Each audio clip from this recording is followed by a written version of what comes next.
Everyone, if you haven't been here before, and thanks for coming out. It's a group for UXs and anyone kind of related to product development, developers and PMs and things like that. So we've got Jeremy talking tonight. He's going to talk about how habits can affect user behavior. Jeremy's a UX designer with Pills.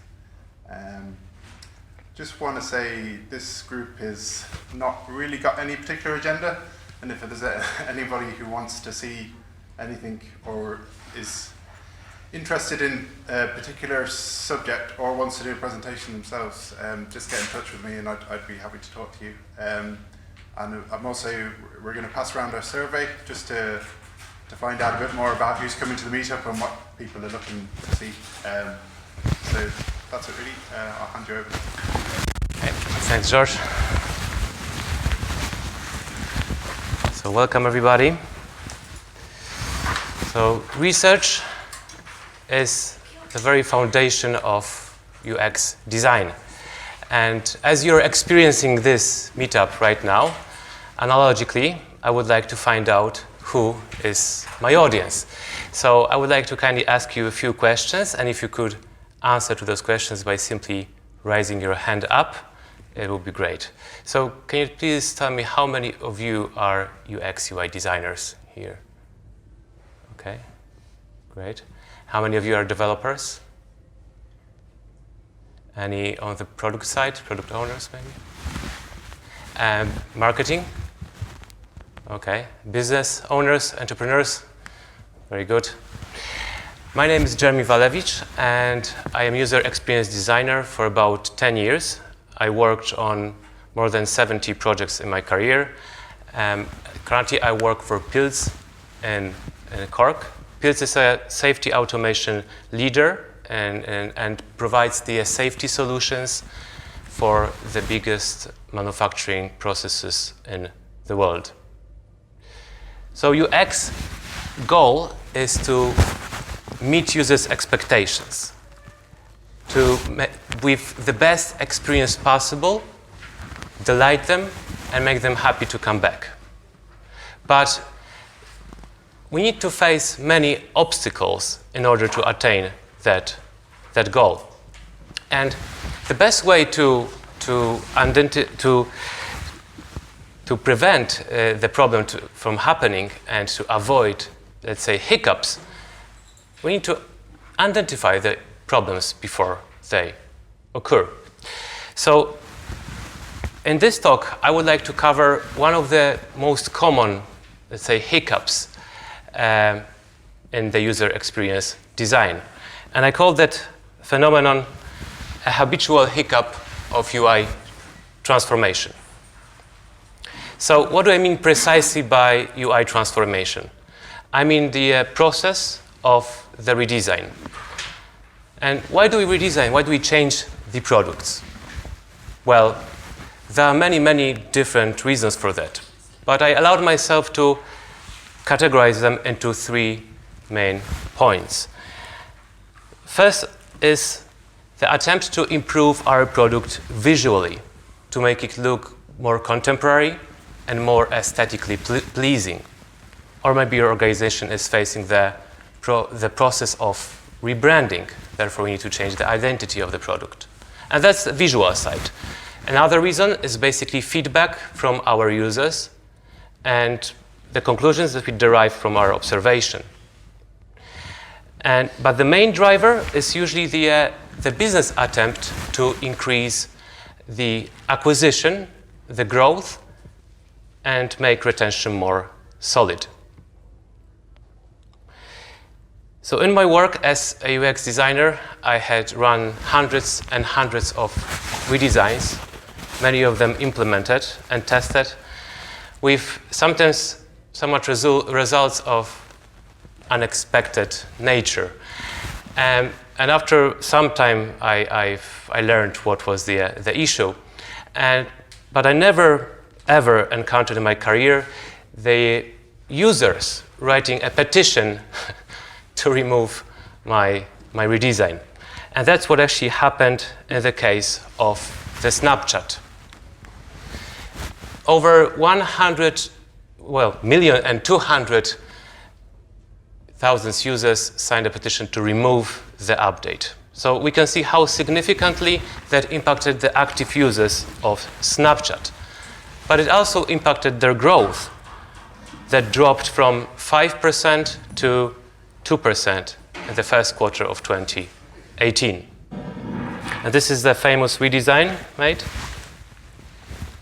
As we can see, that it's not bad in terms of the aesthetics, right? It's what we can style that it matched the style of the Snapchat. So what are the common reasons for such failures? Well, that might be basically a slower performance. Maybe the product become more expensive after the transformation. But most of the case is basically the worse usability. So if we speak about the usability in the context of the products that have a big number of active users, we need to look at their behavior. And this is the process, the phenomenon of breaking the habit that drives them into frustration. So if we have established that source of the problem, let's maybe dive deeper into the habit itself. So everyone knows what habits are, right? These everyday little things that we repeat. Maybe that's the way we brush our teeth. Maybe this is the way we commute to work. Maybe that's the way we solve problem in the critical thinking manner. But in order to understand the way habits influence the interface, we need to go even deeper with this. The habit cycle.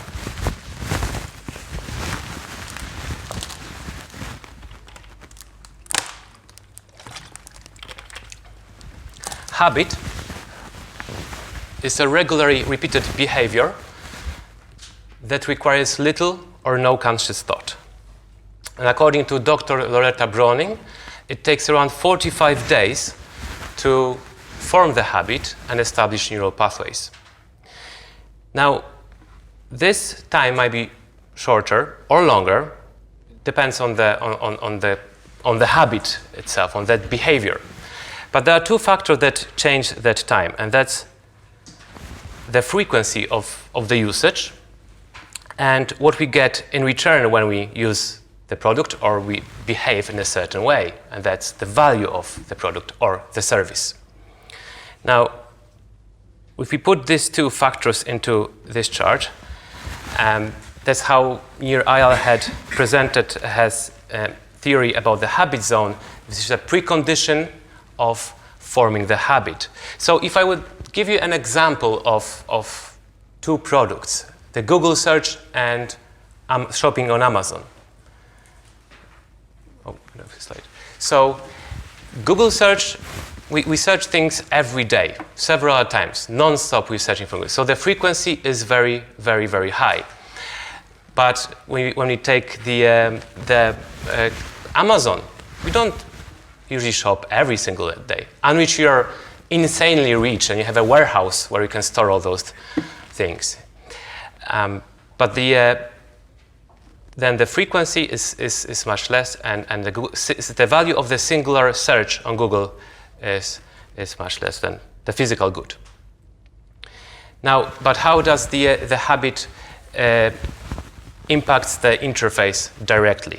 We have to look at a single repetition of the habit cycle, the habit itself, a single repetition. And this is the behavior that we act out, which is an action followed by the reward, which creates the commitment and makes us to repeat this behavior.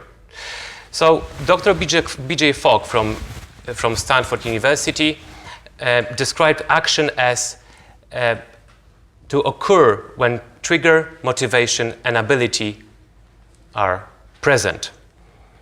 So if we take an example, if we take a shower, right, and we can hear the phone ringing, then well, that's an external trigger when we hear the phone.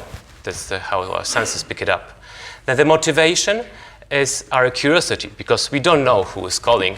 Maybe that's someone important in your life, maybe that's your partner, or maybe that's a recruiter. Who knows?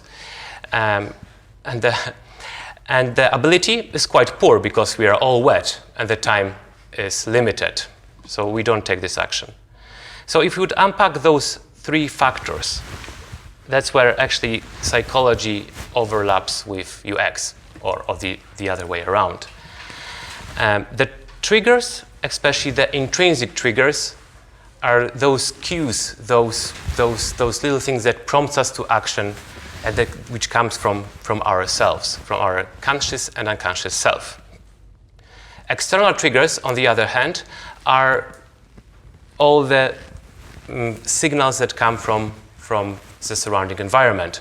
And when it comes to the user interface, it might be your call to action button, for example, or the vibration of your phone, or it might be the somebody talking to you about something. That's external trigger.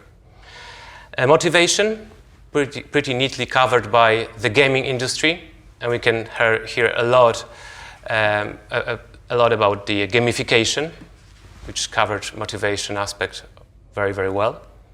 And the ability is a functionality of the products and the usability of it. Now, the reward might be even its mere anticipation of it, and that's where the dopamine is released. So that brings us more to the neuroscience. I'll go much deeper with it. So brain mechanics. So the brain, the most fascinating part of the human body. It resembles a spongy mass of tissue. It feels like tofu, but in fact, our brain is mostly made of water and 10% of fats. It weighs approximately 2% of body weight on average and takes more than 20% of the blood flow.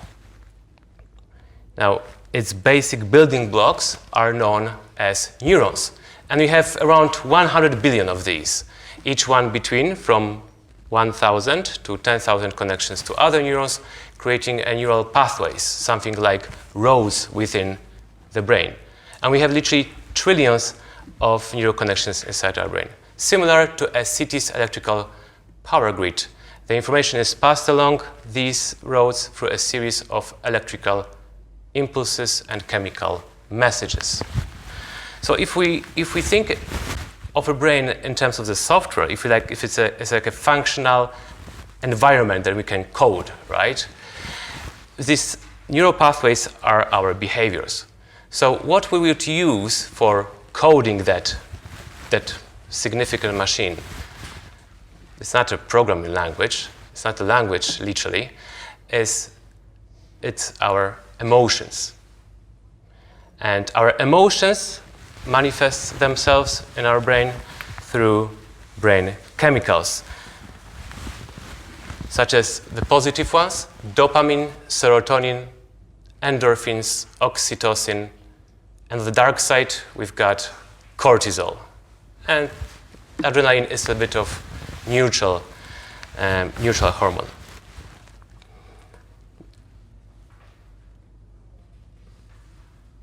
So, as we can say that habits are a real thing. This is something that we can physically feel it, and it makes real impact, a huge significant impact on our life. And that's what actually makes users such a frustration when they cannot perform the action. If we take the ability from them to perform an action, then the cortisol is released, and that promotes our survival by saying us your expectation hasn't been met, and you should stop investing your energy in unrewarding pursuit. So that's what exactly happens to the Snapchat. And that's been confirmed by their CEO, Ivan Spiegel, who said, open quote, "We learned that combining watching stories and communicating with friends into the same place made it harder to optimize for both competing behaviors. End quote. So that's quite an expensive lesson for Snapchat.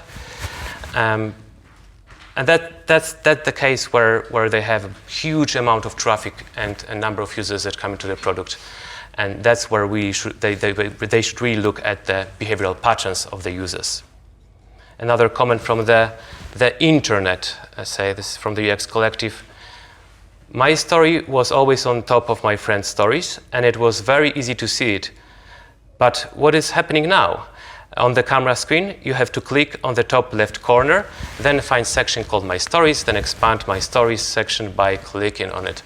It's already painful while I'm reading it. So that's a lesson. So the transformation, what are the types of the transformation we can do with our products? So I named 3 of them.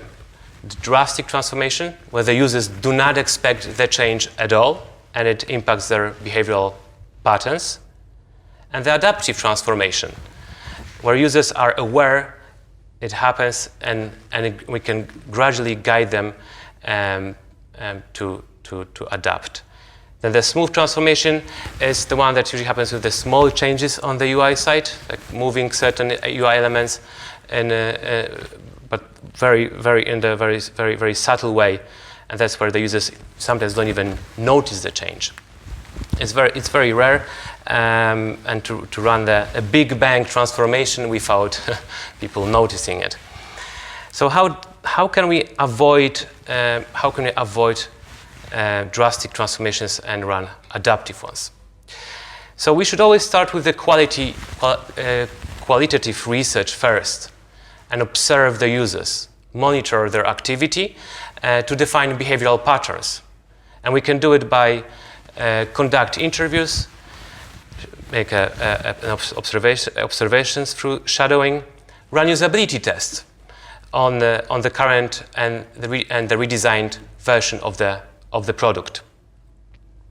Then we should address relevant user groups and ask them to run the experiment.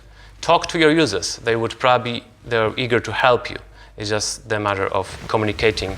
And make A/B tests. Test different versions of your product, and that's more maybe for developers. Make UI more flexible and adaptive for rapid changes if we need to roll back quickly if something would go wrong.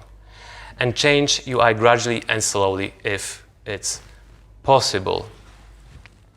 Common principles: observe, then design. And this is all the context of changing the behavioral patterns. So it's nothing that if the design is fresh and we have just started the product, this wouldn't apply, I would say. It's more for the returning visitors. And pay attention to the details, like in everything. Prepare your users for the change. So communicate your changes and show a great empathy for your users. That's something that we should all spread in our organizations. Put our feet into users' shoes and make the world great again. So that's all. Thank you for listening. If you have any questions, you're more than welcome.